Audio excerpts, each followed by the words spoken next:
As far as just for the red-white game, just kind of what are you looking for out of them, and just your thoughts on playing it again at Barnhill. Yeah, Nate. I mean, we're excited to play in Barnhill. You know, it gives us a different environment than what we'll play in all season. So I think that's good. You know, we've obviously talked a little bit about the history of that building with our guys, history about who played in that building, the winning tradition in there. And then what we're looking for is, you know, we're looking for different combinations that might work well together, or maybe maybe some combinations that don't work well together, but just still in an evaluation process. You know, the teams will be divided up, you know, kind of randomly. No first team against second team, nothing like that. We're still completely into the evaluation process with these guys. Is it one where, like, at halftime, you might even switch guys around? There definitely can be some trades made at any point of the game. Thanks. Hutch? Coach, I think when we talked to you a couple of weeks ago, y'all were dealing with quite a few injuries. How are y'all doing health-wise? Yeah, Hutch, I mean, we're still a little bit banged up. You know, Jalen Williams a little bit limited. KK is close to being 100%, but still somewhat limited.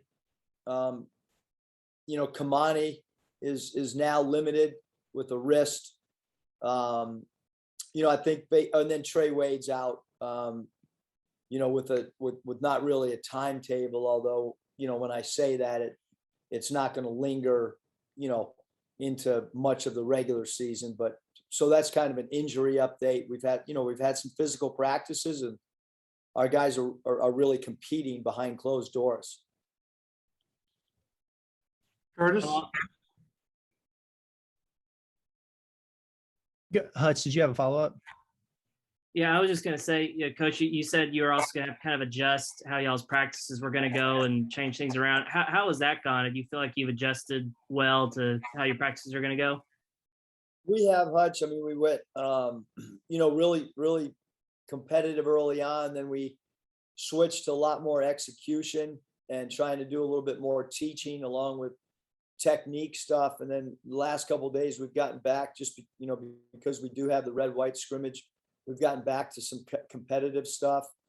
And then we'll take, you know, we'll practice today and tomorrow, and then we'll take off Saturday with the football game. I want all of our guys to be at the football game, and with an 11 o'clock start, it makes it a little bit problematic to have a practice that day as well.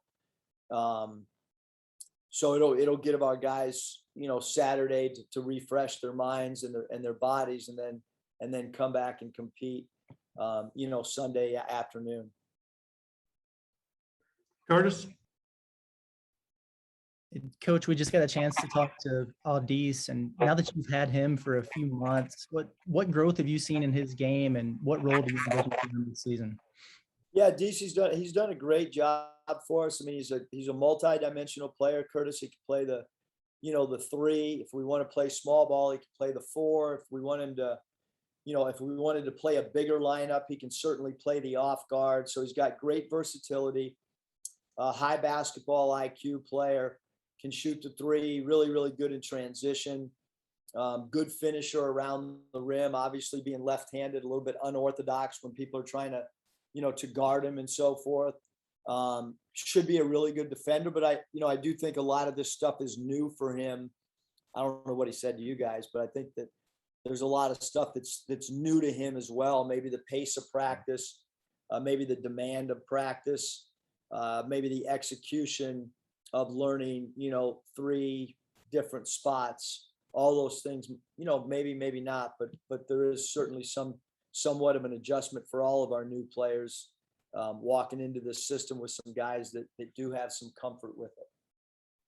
And then I guess piggybacking off what you were saying there about the new guys getting acclimated, when you have a guy like a JD Notae who was so good in that 6-man role last year, is that a guy that you consider, you know, maybe starting early as these new guys get acclimated, or is it one of those situations where it's, you know, if it ain't broke, don't fix it? Yeah, no, I mean, I think that with every player at every level, I mean, you could take a Major League Baseball player, you could take an NBA player, you could take a college soccer player. I mean, everybody, when you work in the off season and you have a good year, and then you back it up with having a great summer, I think everybody wants their roles to expand. Or, I mean, that's just, it's human nature.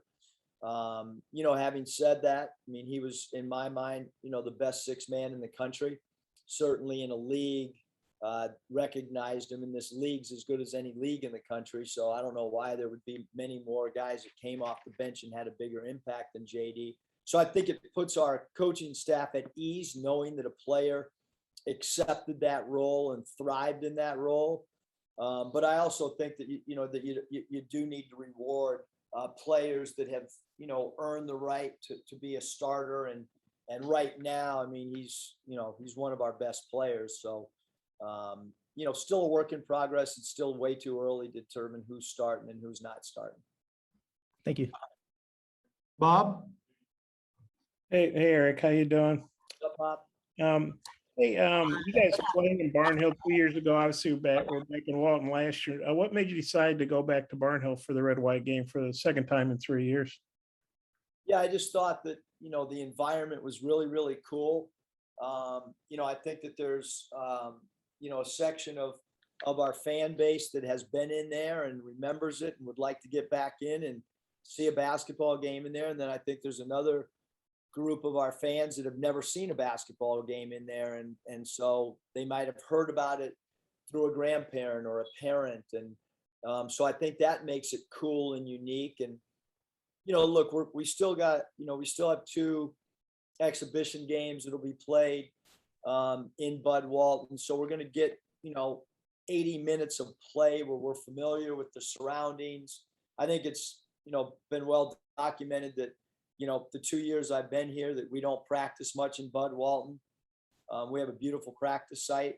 I want to use all the baskets over here in our performance at Eddie Sutton Performance Center. So I don't think that we're missing, the lighting or any of that stuff. I mean, it is what it is. I think it's a great environment for us to play in a unique place that we'll only be able to do one time, over the next 12 months. So I think it's good for our guys to play, with a different background as well than what we'll do all year.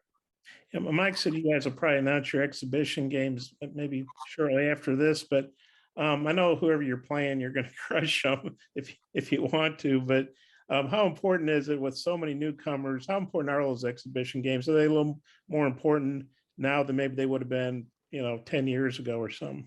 I mean, I think our guys are going to see, not now, but in a couple of weeks, all the upsets that have happened in exhibition games, and a lot of close games as well. I mean, there's certainly a lot of that aren't close, but we're going to, our belief is that secret scrimmages, because you have an option to do secret scrimmage, play other Division I schools, or to do exhibition against Division II school, or do an exhibition and raise funds for natural disaster type things. And so, for us, I don't really like the secret scrimmage. I did it at Nevada, and they were basically worthless, because then when we played in a real game, that was the first time we had been in uniform. You do the secret scrimmages with no fans.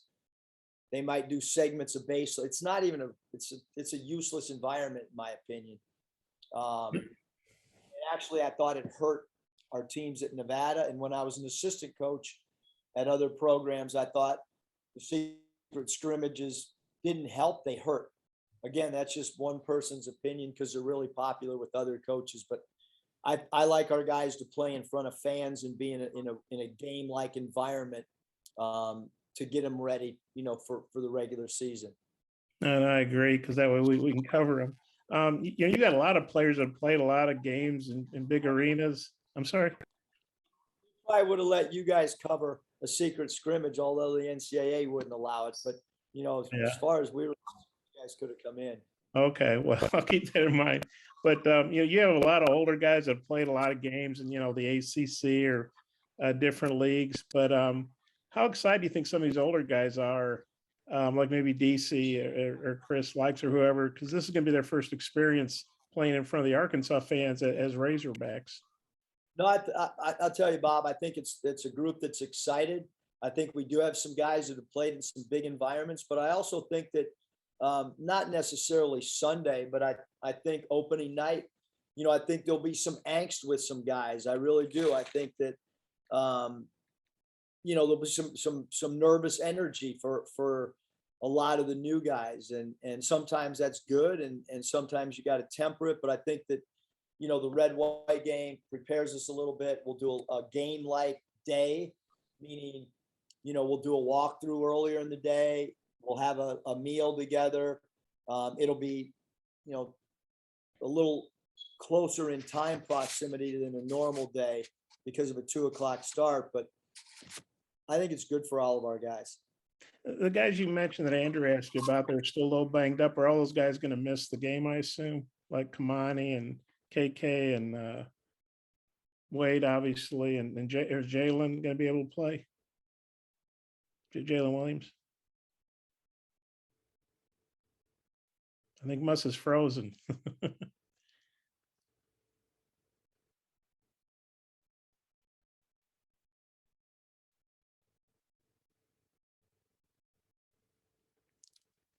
Great question.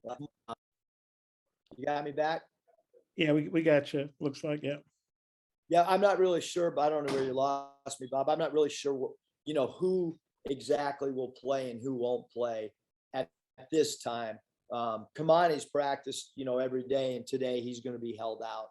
So I don't know what, and then we also have the off day on Saturday, for guys to heal up a little bit as well. Trey Wade will not play for sure. Hopeful that Jalen Williams will play a little bit.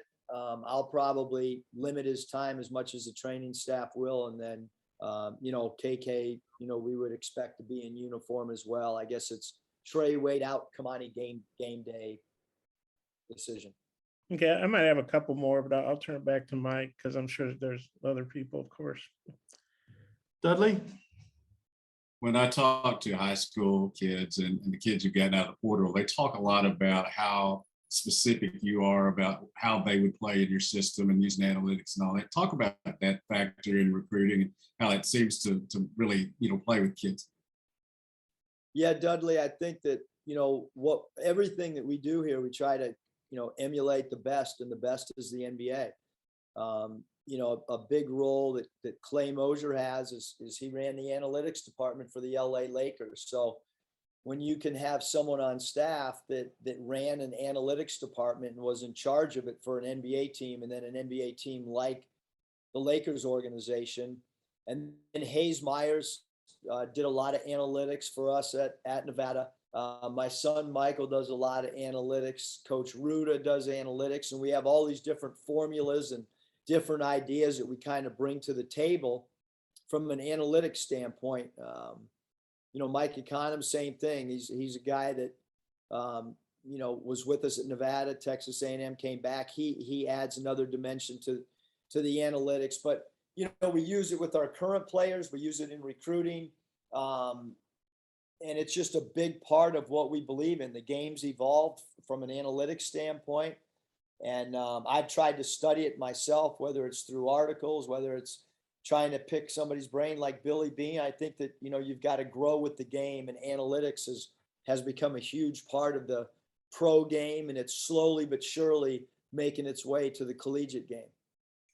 You mentioned analytics. Obviously, what has been other factors that's allowed y'all to have so much success with top 100 kids and things like that? I'm not, I think that, the one thing, Dudley, is just trying to develop a relationship is really, important, with whether you're talking about, recruiting a transfer, or recruiting, high school players. It's relationships, and, a lot of programs, have assistant coaches in charge of, a certain player. I think it's my job to take the lead on all recruiting. And that's, it's time consuming. Last night, from the time I got in the car until about 9:45, I had very limited conversation with my wife or my daughter Mariah, but that comes with the job, and recruiting's 24 hours, 7 days a week. And, I think it always comes back to relationships, and then it always comes back to, other factors, style of play, what your program can provide, what happens when a player's done, what's his next step in his career and life look like. So I think there's a bunch of things, Dudley, that come into play. Awesome background too, by the way, Dudley. Appreciate it. Scotty. Hey, Coach, I'm curious what's jumped out to you about Jackson and, what kind of a role you might envision for him, if he continues to grow. Yeah, Scotty, he keeps getting better. I mean, he, he really truthfully should be an incoming freshman. He obviously reclassified up. A guy that we had great belief in when he was, coming out of high school. Really, really, really good shooter. Continues to evolve defensively, but he's got good length. He can rebound the ball for his position. He's no maintenance to coach. I mean, we've all really, really enjoyed coaching Jackson. He's trying to learn. He's bought in with 2 feet. He's a guy that can stretch the floor out for us, Scotty, and he can play 3 positions. So I think because he's learned our offense and done a good job of knowing 3 different spots, because he's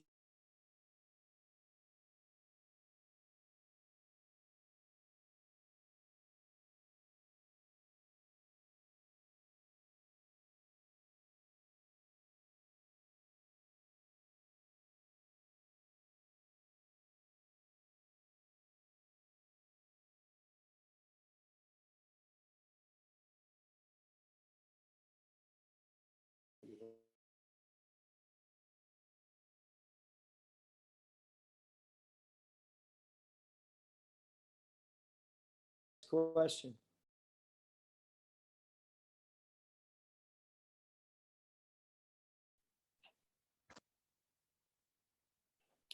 Any questions? Kevin, Yeah. go ahead. Hey, Muss, I got a couple here. You talked a little about some of the reasons why you chose Barnhill and wanted to get back in there. But the first time was your first taste of the Razorback fan base. Since that, you got the Central Arkansas games in Bud Walton, Kentucky comes to mind, where you really got the full hammer on the fan base. Last year, you missed it. How excited are you? How much is this going to play into what's on your mind going into this season with a lot of high expectations for this team and basically the support you're getting from the fan base? Yeah, the fans have been, incredible from the first time, that we stepped foot on campus, and they continue to be awesome. I think we're under, 100 tickets or whatever left to sell out the building, which is, insane to think that we're in a 20,000 seat building and could be looking at a sellout. It's not, most people sell a lot of their tickets from the second week of October, to the first game. And we're quickly hitting a spot where we could be sold out before we even get to November 1. So it's been awesome. We got great fan support. And I know our new players are really looking forward to their first fan experience on Sunday. And then obviously the 2 exhibitions. And then once we get to our first game against Mercer. All right. My second question is about the Pro Hogs. Some of these guys played for you. Have you been able to keep an eye on Isaiah Joe, Moses Moody, and maybe some guys that can help embrace your program like Bobby Portis and Daniel Gafford? And based on what you've seen out of their play, how are you able to use that in recruiting when you talk to prospects? Yeah, Kevin, I think for sure, obviously Bobby's, run to win a championship was incredible to watch. Our staff, we didn't coach him, but we certainly feel like, he's part of the family, or we're part of his family, however you want to word it. It was great to have him at a football game. Daniel continues to play well. He continues to improve.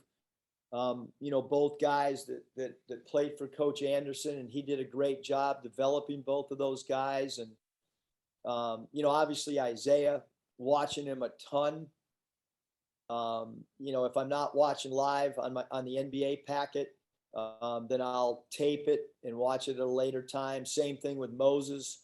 I think I've watched every second of both of those guys so far through exhibition, and take great pride in that. And then, just waiting on Mason's next step, whether it's signing a 2-day or potentially playing for a EuroLeague team. I talked to Mason last night about his next step and what'll happen. And Jimmy Witt is going to end up, getting a G League tryout. He just got his deal solidified, or is in the process of finalizing that to get a G League tryout. So just, great pride in all the guys, whether we coached them or not. And I think you've got to use it in recruiting. I mean, there's a lot of success stories out there with former Razorback players. Okay, is it breakfast burritos and Reese's for the kids this weekend, or one or the other? You know what, Kevin, I'm glad you brought up Reese's. So Reese's is actually sponsoring, the RedWhite Game. So not often you get a sponsor for a RedWhite Game. I brought these in. Unfortunately, Mike Kaywood decided that we were going to do this on Zoom. Otherwise, I was going to pass all these out to you guys individually. Each media member was going to get 3, but due to Mike, maybe I'll save them for you guys and pass them out on Sunday to everybody around 1:45. Look at Bob. Bob, I know that's why you got up, went into your kitchen. That's I saw right. you in the chair. I got, these are sugar free, so you could pass these out to the kids and help their teeth won't decay as much. Mine's not sugar free. Hey, Scotty, I went, my computer froze. Did I answer all your questions? I don't know where I cut off when you had asked about Jackson Robinson. Yeah, you were on a good roll about Jackson. I was just wondering if you could maybe continue that thought that you had. I don't know where you guys lost me, but obviously his ability to play 3 positions, his shooting, stretching the floor, create space for our dribble drivers, evolving as a defender. But with his length, he can cover a lot of ground on closeouts, and a guy that continues to get better, and probably a guy that has moved up in our rotation as we've gone along throughout our training camp. Okay, Coach, appreciate your time. I know you got to get down to the practice floor. Thanks, guys, and be looking for that release on the exhibition dates. Thanks. See everybody at the football game, man.